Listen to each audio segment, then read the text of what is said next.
ఈ 4 ఉమ్మడి జిల్లా కరీంనగర్, నిజామాబాద్, మెదక్, ఆదిలాబాద్కి జరుగుతున్న పట్టభద్రుల ఎమ్మెల్సీ ఎన్నికల్లో కాంగ్రెస్ పార్టీకి ఓటేయాల్సిందని మీ ద్వారా పట్టభద్రులను విజ్ఞప్తి చేస్తూ ఉన్నారు. పట్టభద్రులంతా కూడా ఆలోచించుకోవాలి.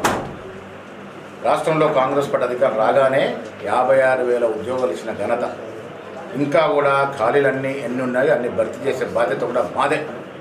రేపు ఈ రాష్ట్రం ఎందుకైతే కోరుకున్నామో, బంగారు తెలంగాణ కావాలని అనుకున్నామో, ఆ కళలు సాకారమేది కూడా కాంగ్రెస్ పార్టీ వల్లే.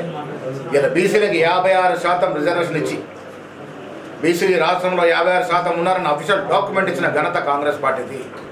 రేపు అసెంబ్లీలో చట్టం చేసి 42% రిజర్వేషన్ ఇవ్వబోతున్నటువంటి చిత్తశుద్ధి కూడా కాంగ్రెస్ పార్టీదే. అందుకే బీసీ గ్రాడ్యుయేట్ కూడా ఆలోచించండి.